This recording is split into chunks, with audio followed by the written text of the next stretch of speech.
अगर आप कहानी का पहला भाग देखना चाहते हैं तो उसका लिंक मैं आपको डिस्क्रिप्शन बॉक्स में दे दूंगी और साथ में कमेंट बॉक्स में पिन भी कर दूंगी, तो आप वहां से भी जाकर देख सकते हैं। अमन चुपचाप मंजू की बातें सुन रहा था, फिर उसकी तरफ देखकर बोला, पर मैंने तो तुम्हें कभी देखा ही नहीं। पर मैं ऐसा ही था, किसी पर कम ही ध्यान देता था, पर अक्सर घर में माँ पापा से तुम्हारे बारे में बताती रहती थी। जब तुम आई फिर तुम्हारी सौतेली माँ और बहन के जुल्म वगैरह की हर बात घर की काम वाली आंटी मम्मी को बताती थी। वो पापा को बताती, तब मुझे तुम पर तरस आता था। पर मैंने तुम्हें उस वक्त देखा जब तुम्हारे पापा की डेथ हुई। तुम अर्थी के साथ रोती हुई जा रही थी। मुझे उस दिन तुम पर बहुत तरस आया था। मैं मन ही मन सोच रहा था कि मैं तुम्हें अपना बना लूं और दुनिया भर की खुशियां दूं। तब से मैं तुम्हें देखने लगा था और 2 साल बाद मुझे तुम्हारी मदद करने का मौका मिला, तो मैं कैसे छोड़ देता। कुछ देर रुककर वो फिर बोला, एक बात पूछूं? जी पूछिए। तुम्हारे पापा की डेथ के बाद तुम्हारी माँ और बहन तुमको बहुत तंग करती थी, पर मैंने तुम्हें हमेशा मुस्कुराते ही देखा। क्या तुम्हें दुख नहीं होता था? दुख होता था, बहुत होता था, पर किसके पास रोती? कोई सीना नहीं था जिसमें मुँह छिपाकर मैं रोती, तो मैं खुद को तसल्ली देकर हंसती रहती। मंजू अपनी आंखें साफ करती हुई बोली। अमन बोला, आज बोला, ये दोबारा मत कहना, मैं हमेशा तेरे साथ हूँ, तेरा जितना मन करे रो लिया कर। कहकर उसने उसे सीने से लगा लिया और उसके सर पर हाथ फेरते हुए बोला, आज रो लो जितना रोना है, कल से तेरी जिंदगी में सिर्फ खुशियाँ होगी, ये मैं तुमसे वादा करता हूँ। मंजू कुछ देर उसकी बाहों में रोती रही, फिर चुप हो गई। अमन ने उसे पानी की बोतल खोल कर दी। लो पानी पी लो। पानी पीकर मंजू बोली, अमन जी मुझे भूख लगी है, सुबह आने के चक्कर में अच्छे से खाना भी नहीं खाया था, खाने के पैसे मैं दे दूंगी। अमन ने गुस्से से उसकी तरफ देखा और बोला, कभी सुना है कि जब बॉयफ्रेंड और गर्लफ्रेंड डेट पर जाते हैं तो खर्च गर्लफ्रेंड करती है? क्या गर्लफ्रेंड? कौन? किसकी? हाँ, तुम मेरी गर्लफ्रेंड। मैंने कब कहा? इसमें कहने की क्या बात है? तुम मुझे बचपन से पसंद करती हो और मैं उससे थोड़ी देर बाद से तुम्हें पसंद करता हूँ। जब एक दूसरे को पसंद करते हैं तो हुए ना रिलेशन में। अमन ने अपना ही लॉजिक बताया। मंजू सुनकर सोच में पड़ गई कि वो कह क्या रहा है। अगर तुम्हें मैं पसंद नहीं हूँ या कोई और पसंद है तो ठीक है। नहीं नहीं, ये बात नहीं है। अच्छा ठीक है, मैं आपकी गर्लफ्रेंड, अब मुझे क्या करना होगा? अमन उसके भोले चेहरे को देख रहा था। वो उसे बहुत क्यूट लग रही थी और उसे उसकी बात पर हंसी आ गई। उसने उसके गाल पर किस करते हुए कहा, तुम्हें कुछ नहीं करना है, जो करना है मैं करूँगा, बस अब तुम्हें दूसरे लड़कों से दूर रहना। अगर कोई फ्रेंडशिप के लिए कहे तो उससे कह देना कि मेरा बॉयफ्रेंड है। अगर फिर भी कोई पीछे पड़े तो मुझे फ़ोन कर देना। ठीक है। फिर अमन ने रेस्टोरेंट में उसे खाना खिलाया। फिर वो उसे मार्केट ले गया। वहाँ से उसने उसे 2 सूट और एक जोड़े सैंडल दिलाए। मंजू बोली, अमन जी आप इतना खर्च क्यों कर रहे हो? अभी आप कौन सा कमाते हो? मैं काफ़ी कमा लेता हूँ। असल में मैं एक प्रोफेसर के असिस्टेंट के तौर पर काम करता हूँ। उन्हें थीसिस बनाने में मदद करता हूँ। इसके मुझे अच्छे खासे पैसे मिलते हैं और पढ़ाई में स्कॉलरशिप से हो रही है। फिर मुझे घर वाले भी पैसे दे देते हैं। कमाई बहुत है और खर्च मैं करता नहीं हूँ। अब तुम मिल गई हो तो तुम पर खर्च करूँगा। फिर वो एक फ़ोन की दुकान में गए और अमन ने उसे फ़ोन लेकर दिया। मंजू ने बहुत मना किया तो वो बोला, ये तेरे लिए नहीं मेरे लिए है। अब जब भी मेरा मन तुझसे बात करने का हुआ तो मैं कर तो सकूँगा। नीता भी मना तो नहीं करती, पर मुझे ये अच्छा नहीं लगता। अरे हाँ, नीता से याद आया, उसके लिए भी कुछ ले लो। मंजू ने नीता के लिए एक कढ़ाई वाला दुपट्टा लिया। अमन ने उसके खाने की कुछ चीज़ें लेकर दी। फिर उसे तय समय से पहले हॉस्टल के पास ले आया। अमन, मैं आज का दिन हमेशा याद रखूंगी, आप ध्यान से जाइएगा। Okay bye. मंजू जा रही थी। अमन कार में बैठा उसे जाता हुआ देखता रहा। जब वो बिल्कुल ओझल हो गई तब वो वहाँ से गया। वो आज खुश था क्योंकि उसने अपने दिल की बात कह दी थी और मंजू की दिल की बात पता लग गई थी। उसे अब ये डर नहीं था कि मंजू किसी और की ना हो जाए। वो गाना गुनगुनाने लगा, हमें तुमसे प्यार कितना ये हम नहीं जानते, मगर जी नहीं सकते तुम्हारे बिना। वो वापस अपने रूम में आकर भी यही गुनगुना रहा था तो उसका रूममेट वीर बोला, क्या बात है, 2 दिन से जो चेहरा उखड़ा उखड़ा था जैसे खिल रहा है, ये सुबह से कार लेकर कहाँ गए थे जनाब? यार क्या बताऊं, वो जो मंजू है ना, मैंने बताया था तुझे, उसके साथ गया था, उसे शॉपिंग करनी थी। बात कुछ हजम नहीं हुई। मंजू को शॉपिंग करनी थी तो तू क्यों गया? ओके, पैसे तेरे होंगे, ये लड़कियां ऐसी ही होती हैं। और ये मंजू तो कुछ ज़्यादा ही चिपकू है, तू उसकी जितनी हेल्प करता है उसे तो एहसानमंद होनी चाहिए, उल्टा वो और मांगती रहती है। मुझे तो ये लड़की ठीक नहीं लगती। तू उसे जानता भी है जो उसके बारे में ऐसा बोल रहा है, उसने मुझसे कभी कुछ नहीं मांगा। वो तो आज भी सारा खर्चा करना चाहती थी, पर ये मेरी इच्छा थी कि मैं उसके लिए कुछ करूं। सच बात यह है, आई लव हर। पहले मुझे एहसास नहीं था, मैं बस उसे खुश रखने की सोचता था। पर अब जब और लड़कों को उसके साथ देखा तो एहसास हुआ कि मैं उसे कितना प्यार करता हूँ। आज से हम ऑफिशियली रिलेशन में हैं। तुझे उसके बारे में बताता हूँ, सुन। बचपन में ही इसकी माँ गुजर गई, वो सिर्फ 2 साल की थी, तुम सोच सकते हो। मंजू की सारी कहानी सुनकर वीर बोला, सॉरी यार, असल में आजकल लड़कियां हो ही ऐसी गई हैं कि किसी पर भरोसा करना मुश्किल है। पर सच में तेरी मंजू बिल्कुल अलग है। अब तो मेरा भी दिल कर रहा है उसे देखने का, और वैसे भी हमारे अमन का दिल जीतना किसी आम लड़की के बस की बात नहीं। अमन बोला, तू उसे देखेगा तो मेरी तारीफ करना छोड़ देगा? अच्छा, तो मुझे भी ले जाता आज अपने साथ, तब तो अकेला चला गया। तुझे फिर कभी ले जाऊंगा, आज उससे कुछ बात करनी थी। पता है आज मैं बहुत खुश हूँ। आज उसने बताया कि वो बचपन से मुझे पसंद करती है, मुझसे भी पहले से। सच्ची? चलो बधाई हो मेरे दोस्त को, उसका प्यार मिल गया। मुझे तो कोई ढंग की मिलती ही नहीं, सब मतलबी मिलती हैं। अमन पीजी में रहता था वीर के साथ। पहले साल वो हॉस्टल में रहे पर उन्हें वहाँ का माहौल अच्छा नहीं लगा, सो वो यहाँ आ गए, गर्ल्स हॉस्टल। जब मंजू वापस अपने रूम में आ गई तो नीता अभी आई नहीं थी। उसने सारे बैग अलमारी में रखे और अपने बेड पर लेट गई। मंजू दिन में अमन की कई बातें याद करने लगी। उसे खुद से ही हंसी आ रही थी, वो यूं ही बातें याद करके मुस्कुराए जा रही थी। उसे अमन की एक एक बात याद आ रही थी। बचपन से अमन की मोहल्ले में एक अलग ही पहचान थी। वो एक पढ़ाकू बच्चा था, खेलने कूदने में भी उतना ही तेज, नंबर 1 टाइप का। मंजू जब भी उसे देखती थी तो खुद को उस जैसा बनाना चाहती थी। जिस बंदे के नक्शे कदम पर चल करके वो बड़ी हुई, वही उसे आज कह गया कि वो उसे पसंद करता है। इससे बड़ी खुशी क्या होगी? उसे अपनी पिछली जिंदगी के सारे दुख भूल गए, अब उसे अपने फ्यूचर के बारे में सोचना है।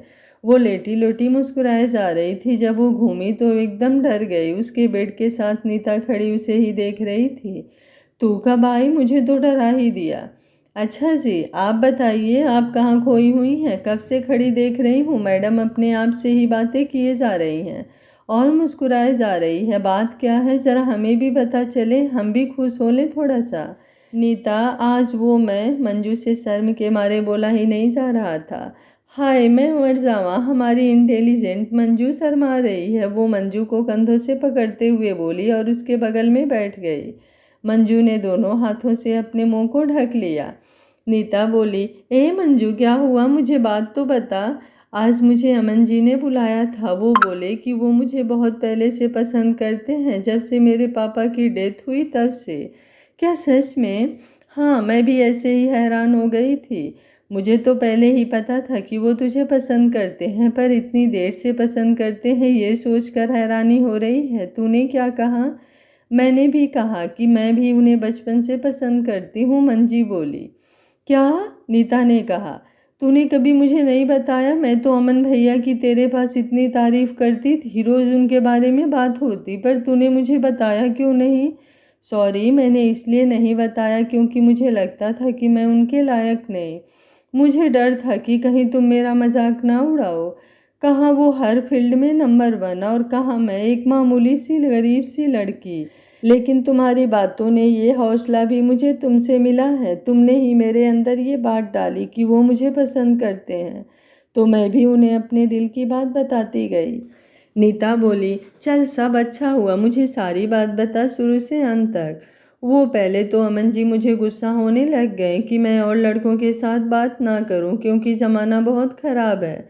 फिर जब मैंने कहा कि मंजू ने अमन के साथ हुई सारी बातें बताई। नीता ने लंबी सांस ली और बोली, मंजू सच में तू किस्मत वाली है जो अमन भैया जैसा लड़का तुझे मिला और उनकी फैमिली सबसे अच्छी फैमिली मानी जाती है।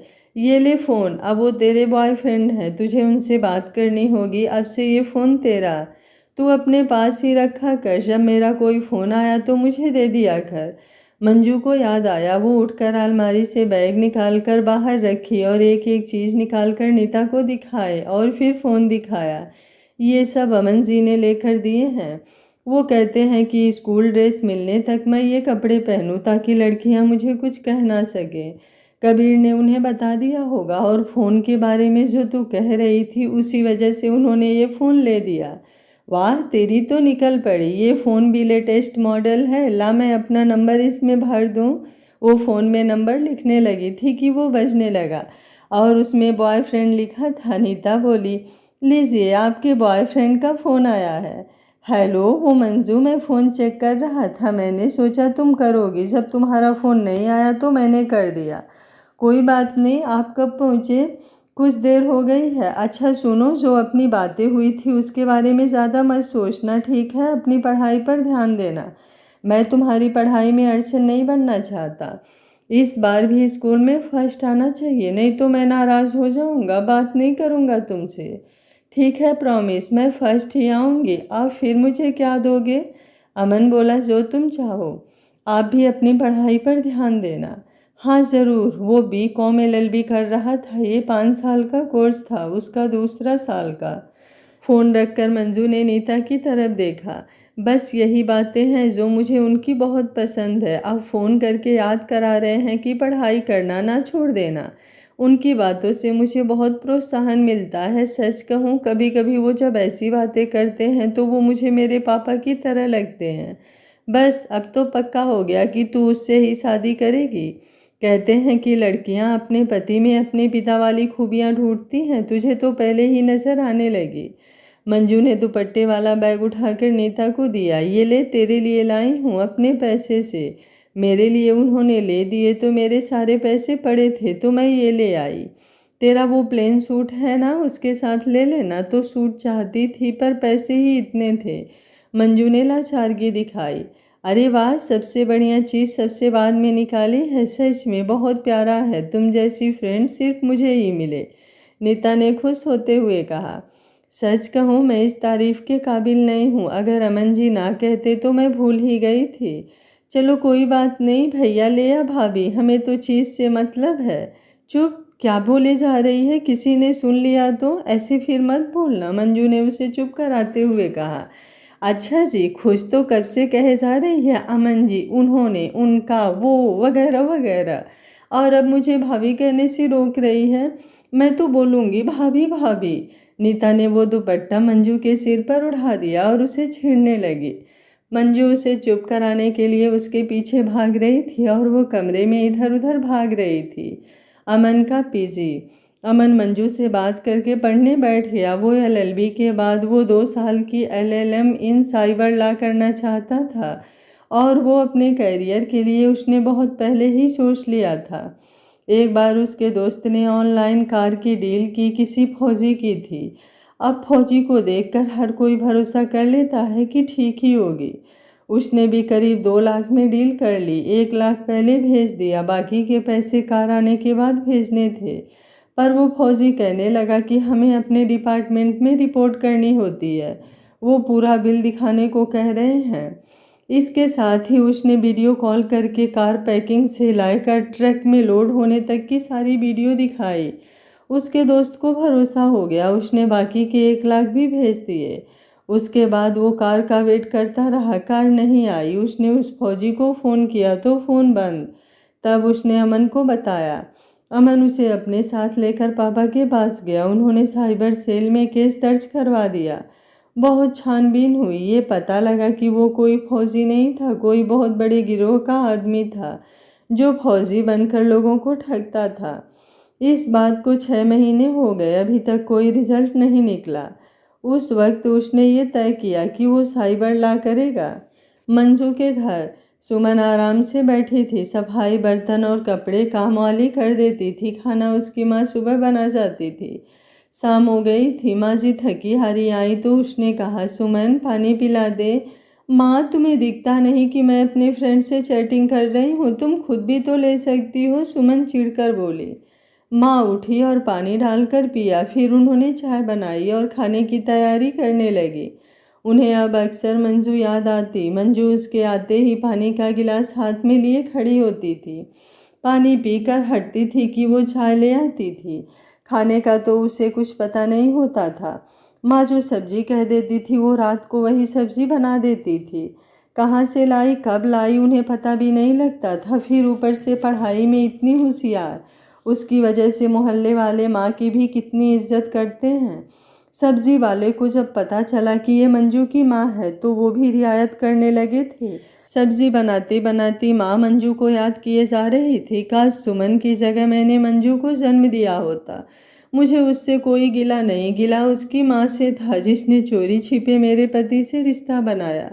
कई बार उसका मेरे लिए प्यार देखकर मेरा मन भी पिघल जाता था, पर सुमन को बुरा ना लगे इसलिए कभी उससे प्यार नहीं किया। पता नहीं वहाँ किस हाल में होगी, फ़ोन भी तो नहीं कर सकती उसे मैं। Girls hostel. मंजू के एग्ज़ाम शुरू हो गए थे। वो पूरी तरह से पढ़ाई में लीन थी। वो अमन के सामने डाउन नहीं होना चाहती थी। जिस दिन से अमन ने कहा कि अगर फर्स्ट ना आई तो वो नाराज़ हो जाएगा, तब से मंजू ने और मेहनत करनी शुरू कर दी। नीता भी अपना पढ़ रही थी। अमन एग्ज़ाम शुरू होने से पहले एक दिन आया था। उसने मंजू को 2 पेन दिए और बोला, बेस्ट ऑफ लक, ध्यान से पेपर करना।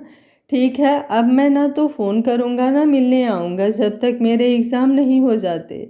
मैं नहीं चाहता मेरी वजह से तेरे रिजल्ट में कोई कमी आए, कहकर अमन ने मंजू के हाथ में वो पेन दे दिए।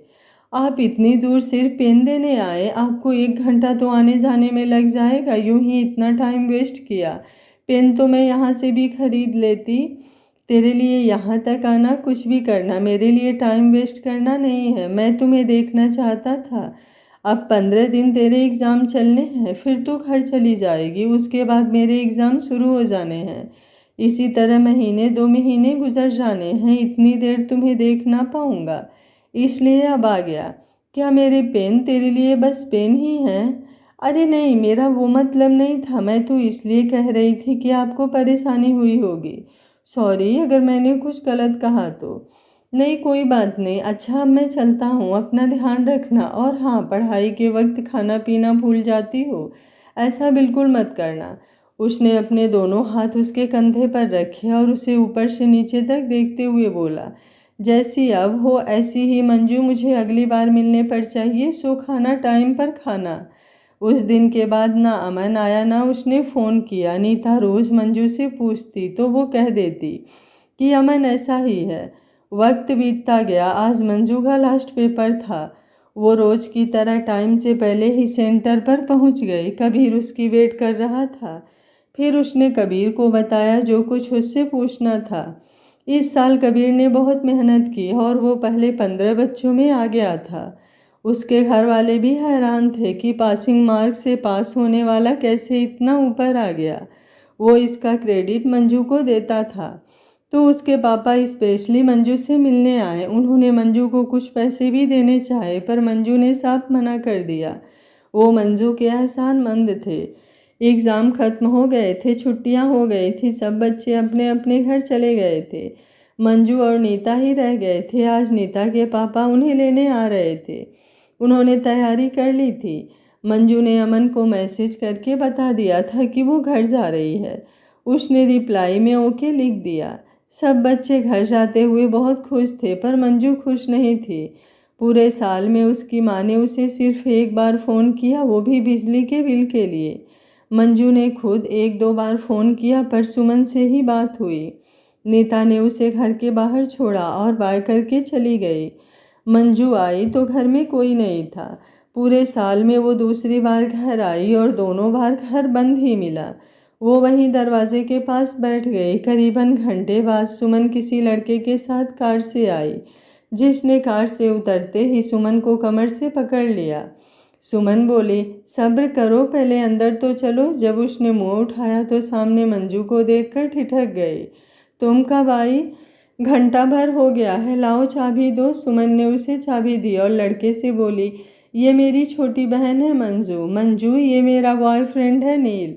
नील ने अपना हाथ बढ़ाया। Hello, nice to meet you. Manju ने दोनों हाथ जोड़कर कहा, नमस्ते। वो अंदर आ गए। सुमन नील को अपने कमरे में ले गई। जाते जाते मुड़कर बोली, मंजू प्लीज़ हमारे लिए कुछ बना दो। तुम थक कर आई हो, चलो ज़्यादा नहीं, ऐसा करो चाय के साथ पकौड़े बना दो। मंजू ने अपना सामान अपने कमरे में रखा और दुपट्टा उतारकर साइड पर रख दिया और किचन में काम करने लगी। मंजू ने जल्दी से प्याज और आलू काटे, बेसन घोला, उसमें नमक मिर्च मिलाया और कढ़ाई में तेल चढ़ाकर पकौड़े तलने लगी। दूसरी तरफ उसने चाय रख दी। कोई भी काम मंजू के लिए मुश्किल नहीं था। जब थोड़े पकौड़े बन गए और चाय तैयार हो गई तो उसने सुमन को आवाज़ लगाई। सुमन आने लगी तो नील बोला, तुम बैठो, मैं ले आता हूँ। नील किचन में आया। मंजू को पता नहीं था कि नील आएगा। नील ने आकर पीछे से मंजू के कंधे पर हाथ रखा और बोला, लाओ डियर। मंजू डर कर दूर हट गई। उसने ट्रे की तरफ इशारा किया, ये ले जाइए। वाह, क्या बात है, देखकर इतना मज़ा आ रहा है तो चखकर क्या हाल होगा। नील ने बड़े गंदे ढंग से मंजू को ऊपर से नीचे तक देखा और बोला। मंजू को बहुत गुस्सा आया, लेकिन वो कुछ कर ही नहीं सकती थी। वो वहाँ से निकलकर बाहर डाइनिंग रूम में आ गई। नील को आने में देर हो गई तो सुमन भी अपने कमरे से देखने आ रही थी। मंजू को बाहर आते देख वो बोली, नील कहाँ है? तुम क्यों आई डियर? मैं ला रहा था। फिर मंजू की तरफ देखकर बोला, यहीं बैठकर खाते हैं, अपनी सिस्टर को भी कह दो हमारे साथ खा लेगी। नील भोला सा बनकर बोला, आप लोग खाइए, मैं बाकी के बना दूं। मंजू को नील बहुत घटिया लग रहा था। वो उसकी नीयत समझते हुए बोली। वो दोनों लिविंग रूम में बैठकर खाने लगे। मंजू ने बाकी के पकौड़े बनाकर रख दिए। उसने कुछ पकौड़े माँ के लिए एक डिब्बे में डालकर छुपा कर रख दिए, क्योंकि सुमन सब खा लेती थी। फिर वो अपने कमरे में चली गई। जब वो लिविंग रूम के पास से गुजरी तो नील उसकी तरफ देखकर बोला, अब तो फ्री हो, आकर हमारे साथ बैठो। हाँ मंजू, आ जाओ, नील इतने प्यार से कह रहा है। मैं इतनी दूर से आई हूँ, पहले मैं कपड़े बदल कर अपना सामान सेट कर लूँ, आप लोग खाइए। सुमन दीदी, अगर और लेने हुए तो ले लेना। वो अपने कमरे में आकर अंदर से कुंडी लगाकर बेड पर लेट गई। उसे बार बार नील का वो गंदा टच याद आ रहा था। उसे उस पर बहुत गुस्सा आ रहा था, पर वो सुमन के कारण चुप थी। तभी उसका फ़ोन बजने लगा। उसने फ़ोन साइलेंट पर किया हुआ था ताकि घर में किसी को इसके बारे में ना पता चल जाए। बैग उसके पास पड़ा था तो उसे पता चल गया, नहीं तो शायद पता ही नहीं चलता। उसने देखा अमन का फ़ोन था। फ़ोन उठते ही अमन बोला, कहाँ थी? कब से फ़ोन कर रहा हूँ, तुम्हें पता है कितना घबरा गया था मैं। सॉरी अमन जी, असल में माँ और दीदी के डर से मैंने फ़ोन साइलेंट कर दिया था, इसलिए पता नहीं चला। सॉरी, इतने दिन बाद आपने फ़ोन किया और मैंने उठाया ही नहीं। कोई बात नहीं, और ठीक हो? कब पहुँची? अमन ने उसी लहजे में कहा। हाँ जी, मैं ठीक हूँ, मुझे पहुँचे हुए 3 घंटे के करीब हो गए हैं। तो क्या तुम्हारी ड्यूटी नहीं बनती कि पहुंचकर मुझे बताओ? तुम्हें पता है, जब तुम्हारा मैसेज आया था तब से मैं तुम्हारे फ़ोन का वेट कर रहा हूँ। खुद इसलिए नहीं किया क्योंकि मुझे लगा कि नीता के पापा तुम्हारे साथ होंगे, पर तुम तो कर सकती थी ना। मुझे जाने क्यों लग रहा था कि तुम्हारे साथ कुछ बुरा हुआ है, मन बहुत घबरा रहा था। सॉरी कहकर मंजू रोने लगी। ओह सॉरी मंजू, मैं कुछ ज़्यादा ही बोल गया, प्लीज़ रो मत। मैं इतनी दूर हूँ, तुम्हें चुप भी नहीं करा सकता। बाबा इस बार माफ़ कर दो, आगे से गुस्सा नहीं करूँगा। अब तो कुछ बोलो। मैं आपसे नाराज़ नहीं हूँ, बल्कि खुश हूँ। पापा के बाद किसी ने मेरी ऐसी फिक्र नहीं की, इसलिए मन भर आया। फिर कोई बात नहीं, पर तुम रोना नहीं। अगर घर में कोई भी बात होती है तो पहले की तरफ छुपाना मत। माँ या सुमन कुछ भी कहती हैं तो मुझे बता देना। अब मैं हूँ तुम्हारा दुख बांटने के लिए, ओके? अमन जी, एक बात बताऊँ प्लीज़, आप नाराज़ मत होना। दीदी के साथ उनका बॉयफ्रेंड नील आया है। वो मेरे पास किचन में आया और उसने मेरे कंधे पर हाथ रखकर मुझे डियर कहा, जो मुझे बिल्कुल अच्छा नहीं लगा। बहुत ही गंदा फील हो रहा है। मन कर रहा है उसको थप्पड़ मार दूँ या ढेर सारी गालियाँ दूँ, पर सुमन दीदी के लिए चुप हो गई। फ़ोन सुनते सुनते अमन का खून खौलने लगा। वो बोला, उस कमीने की इतनी हिम्मत। सुनो, तुम उसे कुछ मत कहना। कीचड़ में पत्थर मारने से खुद पर ही छींटे पड़ते हैं, इसलिए जितना हो सके उस कमीने से दूर रहना। अभी मैं वहाँ नहीं हूँ, इसलिए अभी रुक जाओ, उसके सामने ही मत जाना। ठीक है। आपके एग्ज़ाम कैसे हो रहे हैं? पहले जैसे, बस 2 रह गए हैं। इसी हफ्ते हम भी फ्री हो जाएंगे। अच्छा सुनो, अंदर ही रहना, जब वो चले जाए तब बाहर निकलना। ओके कहकर उसने फ़ोन रख दिया। वो अमन की बातें सोचती सोचती कब सो गई उसे पता ही नहीं चला। सुमन की आवाज़ से वो उठी। सुमन बोली, हम जा रहे हैं, गेट लगा लेना। वो उठकर बाहर आई और देखा कि वो दोनों गली में जा रहे थे। वो गेट लगाकर अंदर आ गई। लिविंग रूम में सारे जूठे बर्तन टेबल पर ऐसे ही पड़े थे। उसने बर्तन उठाए और जाकर साफ करने लगी। उसे याद ही नहीं था कि काम वाली आकर करेगी। बर्तन करने के उसके लिविंग रूम साफ किया, तब तक उसकी माँ के आने का टाइम हो गया था। उसने जाकर पकौड़े गर्म किए और चाय रख दी।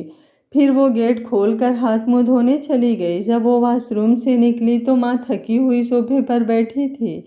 माँ को बहुत प्यास लगी थी, पर वो बुरी तरह थक गई थी, इसलिए उनसे उठा नहीं जा रहा था। माँ नमस्ते, ये लो पानी पी लो, मंजू बोली। माँ ने जब अपने आगे पानी का ग्लास देखा तो वो मंजू का मुंह देखने लगी। उन्हें यकीन नहीं हो रहा था कि मंजू आ गई।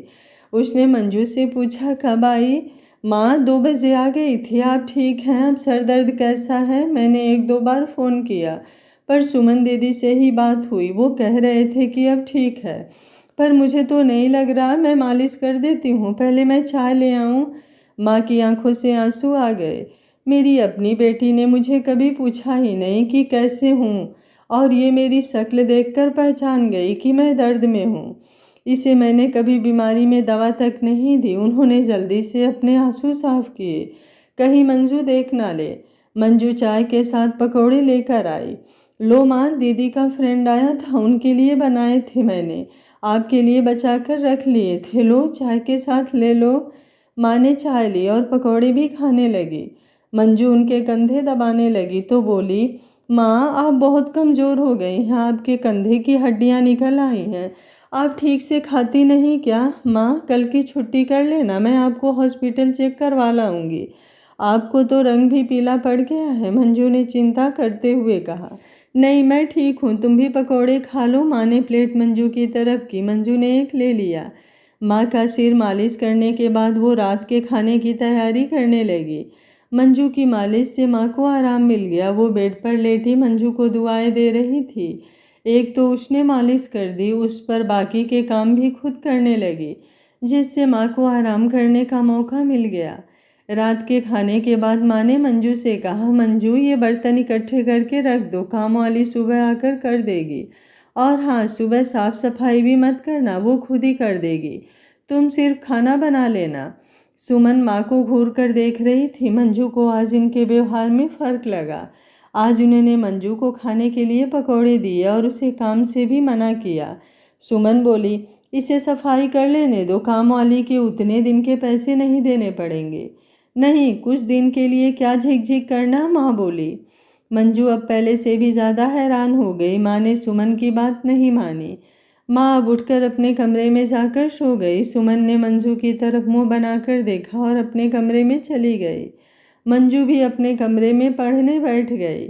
अमन का पीजी। मंजू से बात करने के बाद अमन को नील पर बहुत गुस्सा आ रहा था। वो नील को अच्छी तरह जानता था। नील उसके साथ ही साथ पढ़ता था। उसका हर दूसरी लड़की के साथ अफेयर था। रोज़ नई लड़कियों के साथ घूमना उसका शौक था। स्कूल में अमन ने खुद कई बार उसे लड़कियों को छेड़ने के जुर्म में पिटते देखा था। उसने अपने दोस्त समीर को फ़ोन किया। हेलो समीर, क्या हाल है? यार मैं तो ठीक हूँ, तू सुना, बहुत दिनों बाद याद किया है। मैं भी थोड़ा बिजी था, आजकल क्राइम बहुत ही हो गए हैं, फुर्सत ही नहीं मिलती। समीर अमन से 2 साल बड़ा था, पुलिस में था अमन के पापा के पास। अमन कई बार कंप्यूटर सेट करने जाता था वहाँ। अमन ने कई केस सॉल्व करवाए, तो ऐसे ही इनकी दोस्ती हो गई। यार ये नील का क्या चल रहा है आजकल? नील यार उसकी तो पूछ ही मत, शहर की कोई लड़की नहीं छोड़ी साले ने। आजकल एक ड्रग केस में नाम आया है इसका। अगर जुर्म साबित हो गया तो लंबा जाएगा, पर तुझे उससे क्या लेना देना। यार मेरी एक जानकार है, उससे छेड़खानी की है कमीने ने। सुनकर मन कर रहा है वहीं गाड़ दूं, फिर सोचा तू किस दिन काम आएगा। ओके, कितने दिन के लिए अंदर करना है। उसकी साले की कुंडली ना बदली तो देख लेना। तुझे जल्द ही खबर सुनाता हूँ। समीर ने अमन से बात करने के बाद फ़ोन लगाया। हेलो, हाँ मैंने तुम्हें एक फ़ोटो भेजी है, इस बंदे पर नज़र रखो, इसे लड़कियाँ छेड़ने का बहुत शौक़ है। अगर कहीं हत्थे चढ़ गया तो छोड़ना मत, ऐसी पिटाई करना कि याद रखे। सुमन को सब पता था कि नील ऐसा है, पर वो खुद भी ऐसी ही थी। कोई भी पैसे वाला लड़का दिख जाता था वो उसके पीछे पड़ जाती। सुमन सुंदर थी, उसकी ड्रेसिंग सेंस भी अच्छी थी, वो खुद को एक मॉडल की तरह सजा कर रखती थी। नील क्लब आया था, बाप का पैसा उड़ा रहा था, कुछ लड़कियां स्टेज पर डांस कर रही थी, नील अकेला था। सुमन अभी आई नहीं थी, वो उन लड़कियों के बीच में जाकर नाचने लगा। नील देखने में हैंडसम था तो लड़कियों ने कुछ नहीं कहा, साथ में डांस करते रहे। फिर नील अपनी हरकतों पर उतर आया। वो कभी किसी लड़की को गलत तरीके से हाथ लगाता तो कभी किसी लड़की को। लड़कियों ने शिकायत करके उसे पकड़वा दिया। जब समीर का बिछाया जाल था और नील फंस गया। पुलिस वालों ने जमकर पिटाई की। शनिवार के कारण जमानत भी नहीं हो पाई, अब सोमवार को जमानत होनी थी। नील जितना करता उसकी उतनी पिटाई होती। एक दिन में ही उसका बुरा हाल हो गया। मंजू को जब पता चला तो उसे खुशी हुई। उसे लग रहा था हो ना हो ये अमन का ही काम है। पापा के कमिश्नर होने के कारण अमन के कई जानकार थे पुलिस में। मंजू को लगा था कि सुमन को दुख होगा, पर उसे कोई फर्क नहीं पड़ा। मंजू अमन के घर उसकी माँ को मिलने गई थी। अमन की माँ मंजू से मिलकर बहुत खुश हुई। मोहल्ले में हर कोई मंजू जैसी लड़की चाहता था। अमन की माँ भी यही चाहती थी। उन्हें मंजू बहुत अच्छी लगती थी। उनकी अपनी कोई बेटी नहीं थी, सो वो मंजू को अपनी बेटी की तरह ट्रीट करती। अभी उन्हें मंजू और अमन के रिलेशन के बारे में पता नहीं था। पता नहीं वो कैसा रिएक्ट करेंगी। फिलहाल तो वो मंजू को अपने लिए कपड़े, पर्स और ज्वेलरी दिखा रही थी। वो बोली, मंजू मुझे इन कपड़ों के साथ मैचिंग ज्वेलरी और पर्स बता। रब ने बेटे दे दिए, वो भी दो दो। मेरे तो अरमान मन में ही रह गए। मुझे शौक था कि मेरी बेटी होती, हम दोनों शॉपिंग जाते। वो मुझे कपड़े बताती, मैं उसे बताती। उसके बाल बनाकर देती, अपने बाल मैं उससे बनवाती। पर भगवान की मर्जी, नमन तो फिर भी मेरी हेल्प कर देता है कपड़े चूज़ करने में। अमन को तो बिल्कुल ही पता नहीं है फैशन का। माँ की बात सुनकर मंजू सोचने लगी, ऐसा आपको लगता है अमन को नमन से ज़्यादा ड्रेसिंग सेंस है। उसके दिलाए कपड़े सबने पसंद किए। उसे हंसी आ गई। हंसी दबाने के लिए वो खांसने लगी। माँ भी आश्चर्य से उसकी तरफ देखने लगी थी। आज का पार्ट आप लोगों को कैसा लगा कमेंट बॉक्स में अपनी राय ज़रूर दीजिएगा, और लाइक के साथ साथ मेरे वीडियो को हाइप करना भी बिल्कुल मत भूलिएगा। उम्मीद करती हूँ कहानी आप लोगों को पसंद आ रही होगी। वीडियो पसंद आ रहा है तो लाइक, शेयर एंड चैनल को सब्सक्राइब कर लीजिएगा। Thank you for watching. मिलते हैं कहानी के अगले भाग में।